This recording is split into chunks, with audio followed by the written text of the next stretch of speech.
So if you're new around here, we have a kind of a rotational shift on people speaking from the platform, not because we're just trying to include as many voices as possible. That is nice to do that, but it's actually because we're in a leadership transition, and the person who would normally speak here has moved on to other things that God's called him to.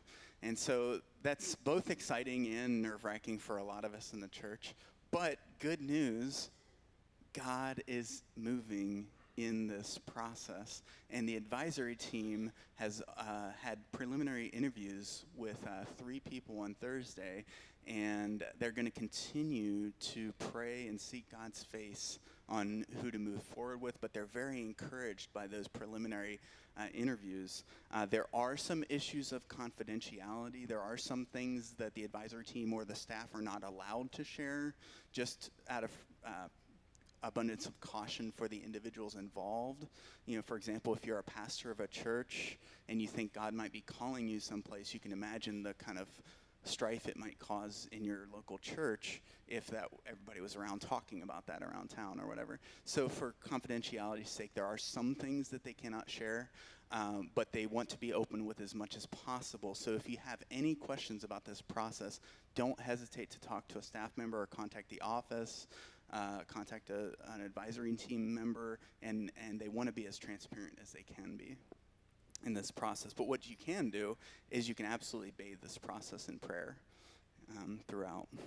So last week, Mike challenged us that we had a new decade. This was the dawning of a new decade for, and it's even a cool name, 2020. That's a really cool number.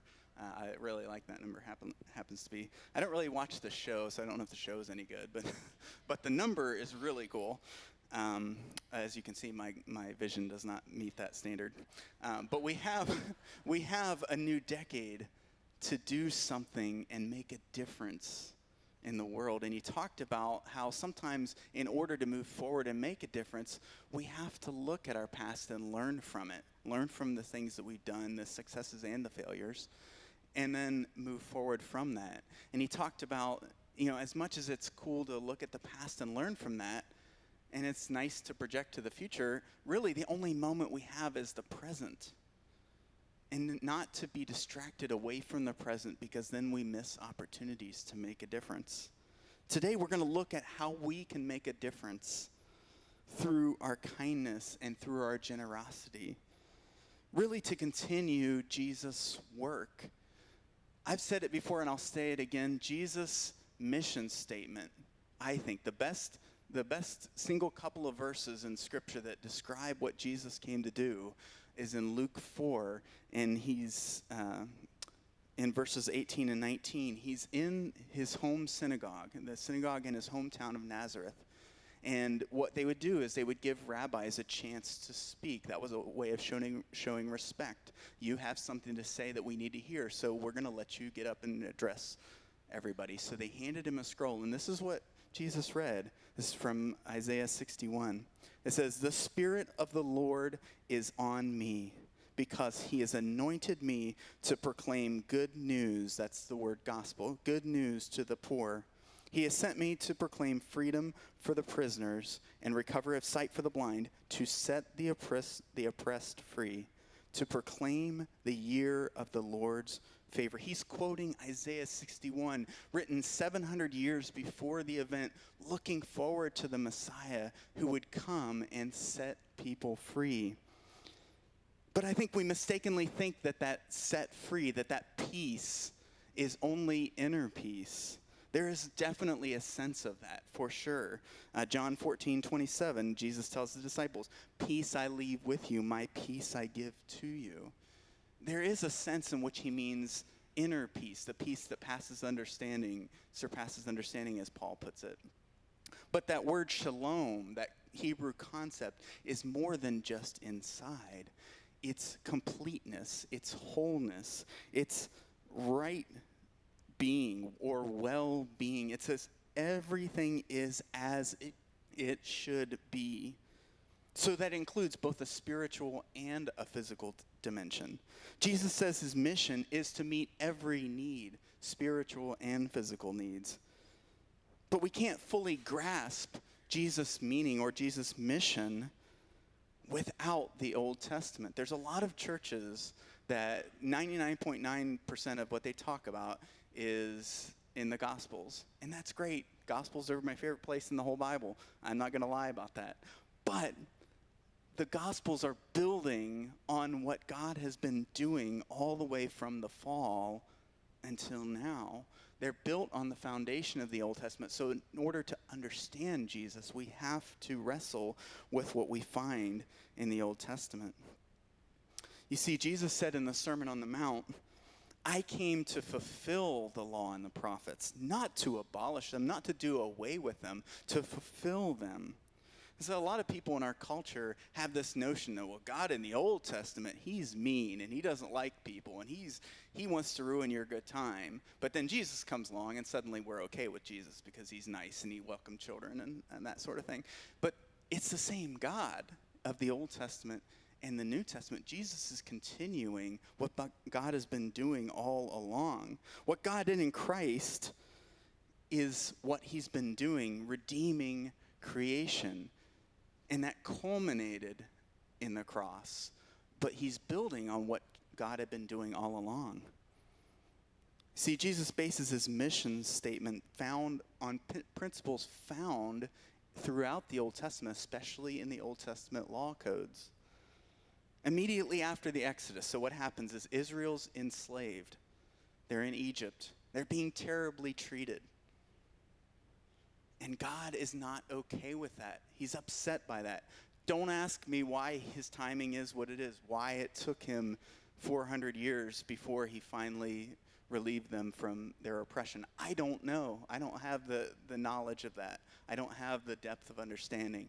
But God was obviously distraught for his people, upset that they were being oppressed. And so by a mighty act, he relieves them of that oppression and delivers them from Egypt. And the first thing that he does is he begins teaching them what it's like to follow him, what it is like to live righteously. And so what does he do? He gives them some rules. He gives them the 10 Commandments.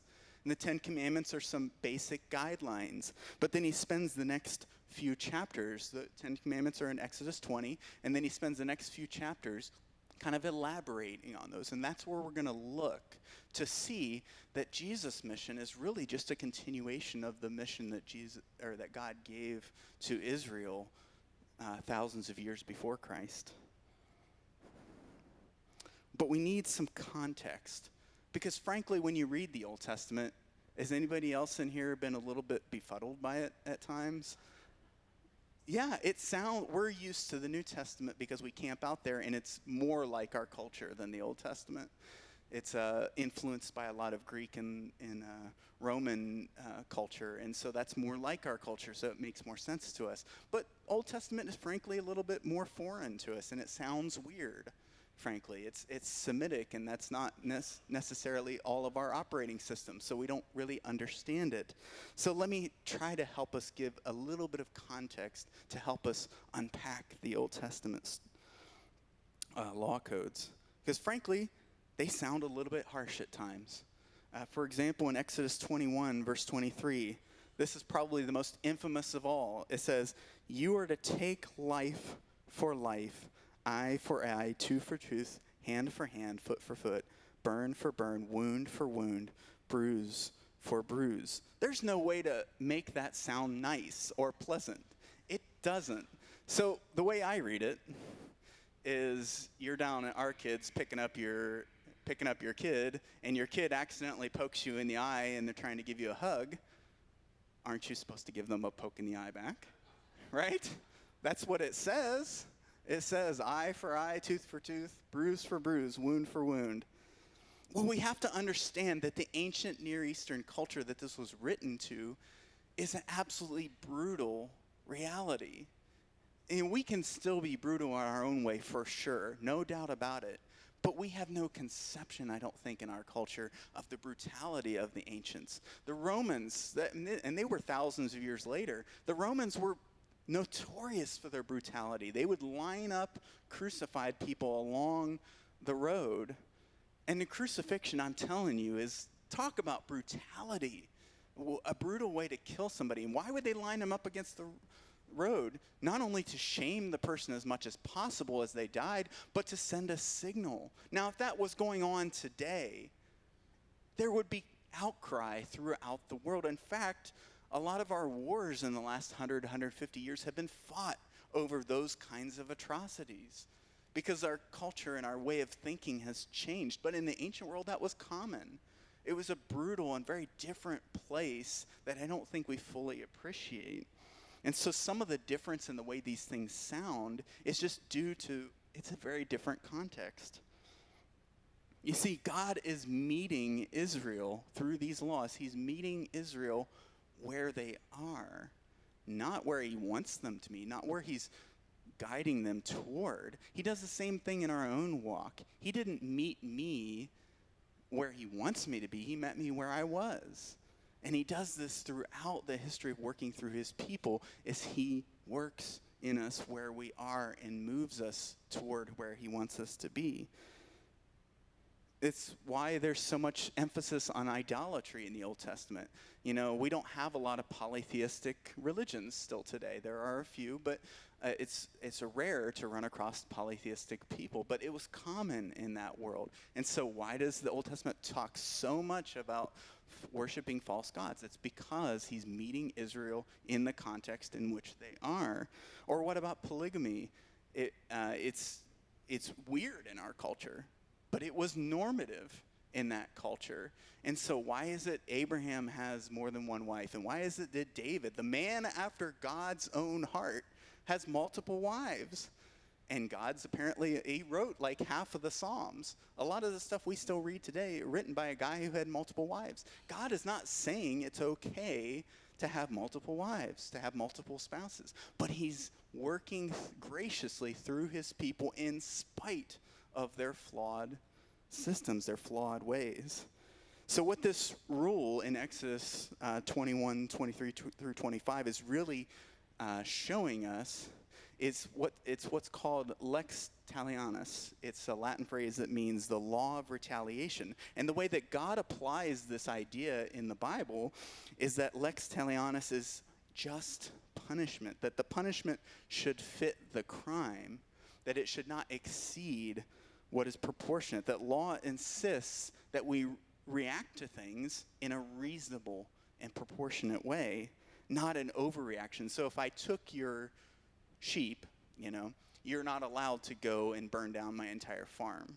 That would be the kind of way that the ancients would deal with things to deter you from doing things. So God is kind of giving them guardrails to kind of move them in the direction he wants them to go as a people. He wants them to learn and grow to become righteous. But they're at the beginning of this process. They're just being given the law. They're not at the end of the process. They're at the beginning. So he's kind of giving them some guardrails. All God was doing through Israel culminates in the cross, in the advent of Christ, God dwelling with us, that died on a cross to save us. So in the light of Christ, we today need to temper justice with mercy and grace.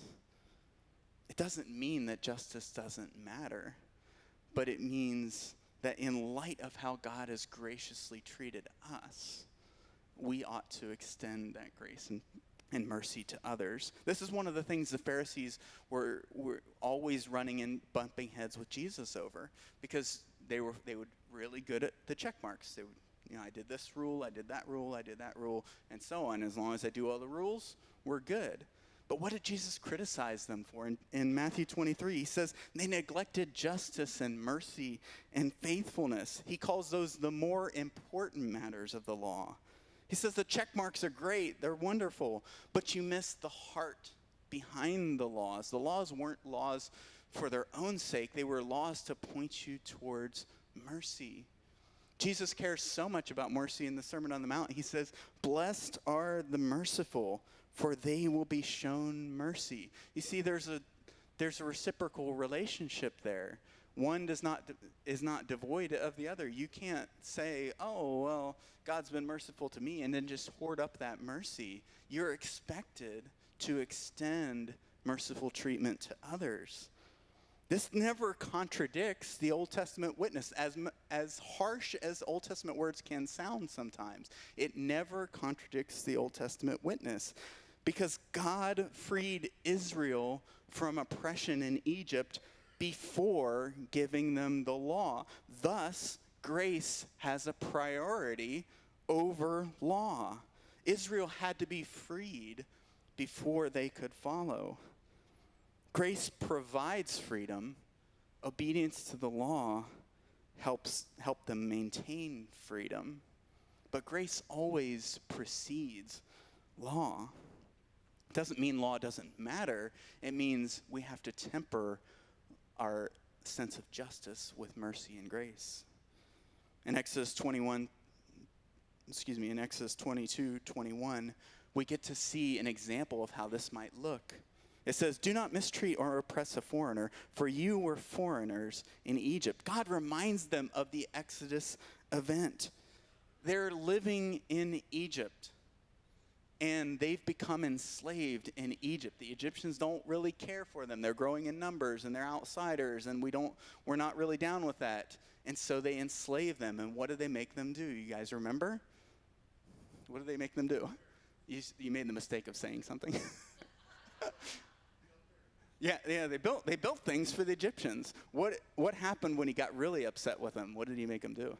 This is a quiz. Yeah. Do you know how to make bricks? You need certain ingredients to make bricks. And what did Pharaoh do?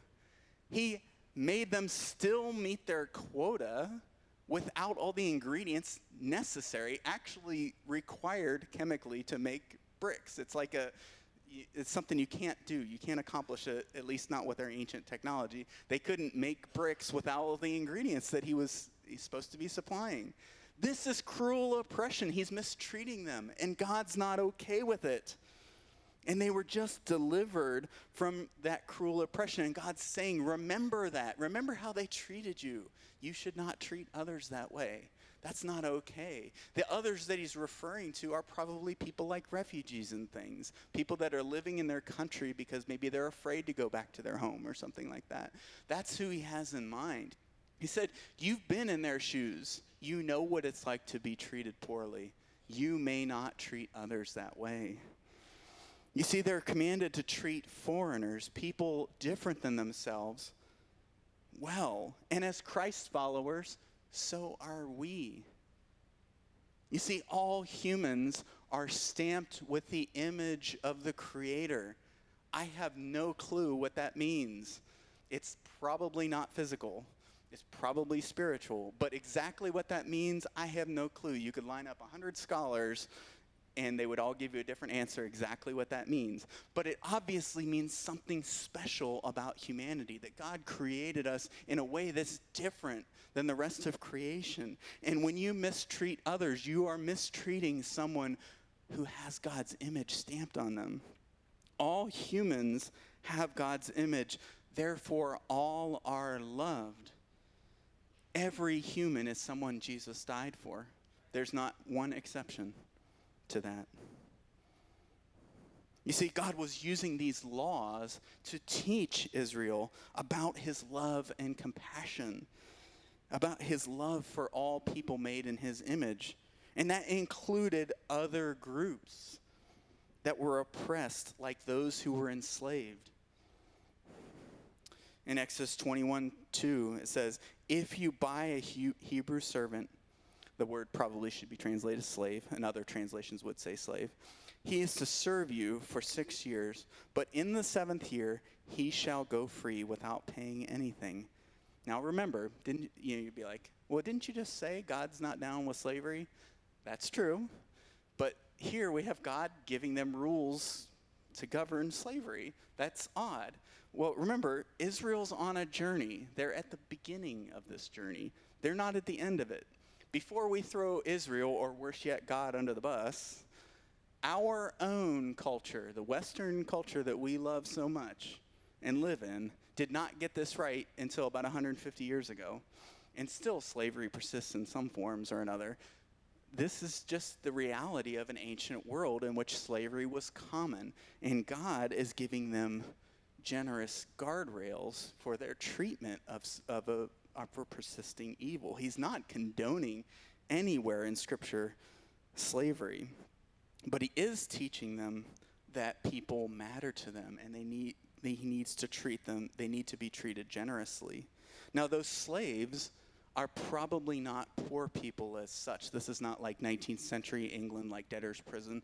Anybody watch or read Charles Dickens? He talks a lot about that sort of thing. It's not that. It's probably criminals. And the reason we know that is because if you read the book of Deuteronomy, there are all sorts of laws that are meant to provide for poor people's needs.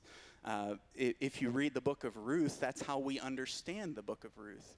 Why is it Naomi and Ruth are in such a bad way? It's because they don't have a male to protect them. In that culture, women didn't have a lot of agency. And so they needed men in their lives. And so their husbands are dead and they have no way to be protected. So they have to go back to their home and seek protection. And they find it in the person of Boaz. Boaz is able to marry Ruth. Where did he get that idea from? It wasn't just because Ruth was pretty. Maybe she was. I don't know. It was because the law provided for women who couldn't take care of them. And Boaz was a righteous man. He knew that. And so he stepped into the gap and did what he needed to do. Also, we see evidence of that in the fact that he left things behind in the field. Now, anybody who's ever been a farmer, that's weird. You mean you're harvesting your corn or whatever it is, and you're not going to harvest it all. You're intentionally going to leave some of it behind. Where did he get that idea? That's weird. He got that because it's written into the law codes as a way to provide for people who didn't have anything. They didn't have a social welfare system like we do today, so that's how they provided for people who didn't have anything. So these slaves are probably not poor people as such. They're probably people who had committed a crime, but they didn't have the means to pay it back. Now notice how God treats those people, even though they're the bad people. They're the people we wave our fingers at because they've committed a crime. Notice what he says. But in the 7th year, he shall go free without paying anything. Wait a second, God. Are you telling me that my laws aren't the most important thing? I think he is. I think he's saying that I'm gracious. I'm merciful. What I take is that it doesn't matter. If you're in this room, it doesn't matter what your past is. It doesn't matter what you've done. God loves you. He wants to show his generosity, his mercy. It doesn't mean that laws don't matter. It doesn't mean that people don't pay for things and that sort of stuff. But it means that grace takes priority over law. You see, that word hinam that we translate go free without paying, it means gratuitously. That's another way you could translate that word. It means to be gracious to someone. Even though they don't deserve it, you're being merciful anyway. You see, deliverance upends our expectations. We expect God to smite the bad people. If I had a nickel for all the conversations I've had about, I can't believe that person would ever be in heaven. I promise you, there will be faces in heaven that surprise you. It's just reality. God is gracious. He's merciful. If we're going to follow Christ, we need to take on those kind of qualities. It's not our job to put people in heaven or hell. That's not our job. Our job is to be salt and light in the world and to shine the light of Christ in people's lives. And sometimes that looks like being merciful and gracious to them. You see, God's grace extends to everyone, and that includes those trapped in another form of slavery that still persists today. In Exodus 21:16, it says, anyone who kidnaps someone is to be put to death, whether the victim has been sold or is still in the kidnapper's possession. Now that kidnap in there, it's not like the movie Ransom, Mel Gibson is like, give me back my son. It's not that. That's what we frequently think of. We think of like somebody held for ransom. Kidnapping in their context is what we would call human trafficking, is somebody who's kidnapped and sold into slavery. If you pay any attention to the news, that sort of thing still goes on today. Most people in the ancient context, were sold into some sort of slavery, either for sexual exploitation or for labor. If you don't believe me, read Genesis 37. That's what happened to Joseph. His brothers ticked off at him. He's got a cooler threads than I've got, and they're mad about that. And what do? They want to kill him, but they talk themselves out of that, and instead they sell him into slavery. Ironically, that's how Israel ends up enslaved to the Egyptians later. In any event, God's grace still shines through that whole story. But in this context, God uses some strong languages. He says anyone who kidnaps someone is to be put to death. Remember, they're on a journey. God's meeting them in a culture, in a context in which that is the way you dealt with crime. Still today, in Ohio, it's legal to put someone to death for certain crimes. It doesn't happen very often. It's not common. In some states, maybe like Texas, it is. But this is not unusual for that context. Yes, God is merciful, and he calls us to be merciful as well. That's why our denomination is not a huge fan of certain ways of doing crime and punishment, certain ways of living out crime and punishment. You want to ask me more about that off the line? We can talk about that. But that's why, because God calls us to be merciful, but he's meeting Israel where they are. So the harsh language, even if we don't follow it to the letter of the law, we still can see that this sort of thing offends God deeply. He abhors it. It makes him, dare I say, angry that people are sold into slavery to be exploited. Why? Because it preys on the powerless, people who don't have other options, and it degrades people made in his image. You see, the church must resist and, dare I say, tear down any institutions or policies that either explicitly or tacitly endorse modern slavery. We should never stand for anything that keeps people in bondage, whatever it is. That's why I love that the Church of the Nazarene has endorsed a statement on human trafficking. One of the bullets says this. It says, "We affirm that churches should faithfully respond to the impulse of God's holy love by working for God's reign to be ever more visible. We are called to be a faithful witness." Notice this is important. "In thought, word, and deed." In other words, what they're saying is it's not enough to think something is wrong.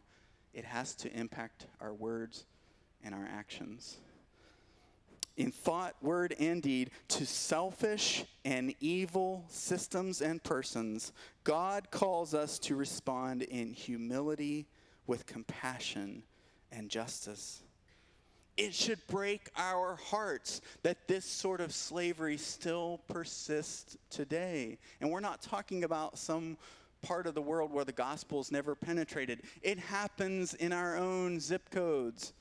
It matters wherever it happens, but don't think this is something far off in a place that's just never heard about Jesus. It happens right here in Columbus all the time. This should break our hearts. Because the law given to the Israelites thousands of years ago, even thousands of years before Christ, the law is given to the Israelites, and it conspicuously emphasizes the dignity of the oppressed and the vulnerable. It's founded on the Exodus event.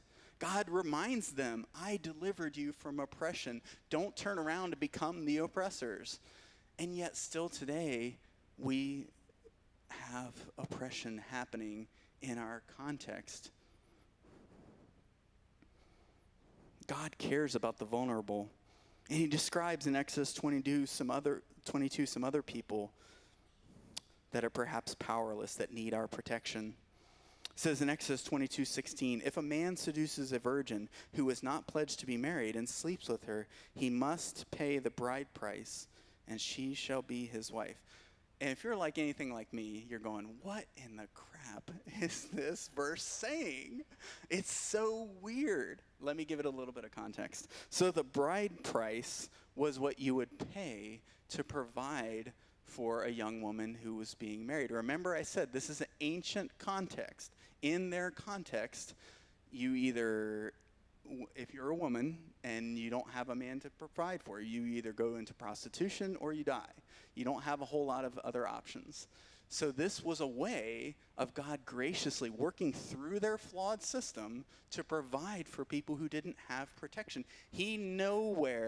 God nowhere endorses patriarchy as such. Nowhere in Scripture does he endorse patriarchy, but he does meet people where they are, and where they were wasn't patriarchal system. And he's graciously providing for people who need coverage, who need protection. He continues to do so in verse 22 and 23. He says, "Do not take advantage of the widow or the fatherless. If you do, and they cry out to me, I will certainly hear their cry." He provides for the needs of the vulnerable. He cares about people in spite of our flawed systems. He meets us where we are and provides our needs. Why? Because God is a champion of the powerless, especially those in poverty.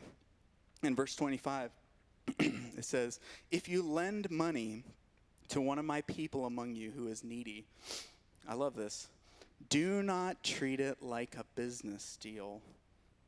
Man, could our businesses learn something from that? "Do not treat it like a business deal. Charge no interest. If you take your neighbor's cloak as a pledge, return it by sunset, because that cloak is the only covering your neighbor has.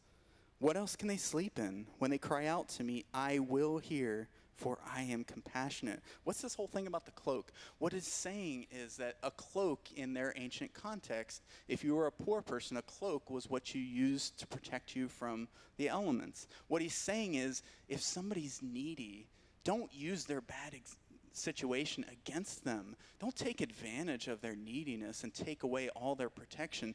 I don't like that. God's saying, I'm not down with people who take advantage of the poor. If you don't have any other way and you take somebody's cloak, what they would do is they would offer something to the person that they owed money to, and it was supposed to signify that I'm going to pay you back. And what God is saying is, give them the cloak back so that they can protect themselves, because I don't care if they owe you money. I care more about their safety than I care about you getting paid back your money. Does that mean God doesn't care about you paying back your debts? No, by no means. Psalm 37:21 says, "The wicked borrow and do not repay."